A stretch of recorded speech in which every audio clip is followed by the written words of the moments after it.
In this video, we'll write the Lewis structure for Fr. This is francium. The first way we can do this is we need to figure out how many valence electrons there are around francium. The valence electrons, those are the ones that are involved in chemical bonds. You can think of them as the highest energy level or the electrons in the outer shell for the atom. So the periodic table is organized really nice by valence electrons.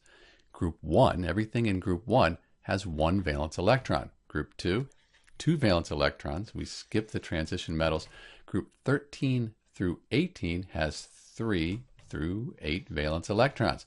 So if we can find francium, we can figure out how many valence electrons it has. And here's francium right here. It's in group 1, so it has one valence electron. So we can just take one valence electron, put it right here, and this is the Lewis structure for francium. We could also look at the electron configuration for francium to figure out how many valence electrons it has. So if we look at the configuration here and we look at the highest energy level, that's the 7th energy level here, there's only one electron in the highest energy level. That's one valence electron.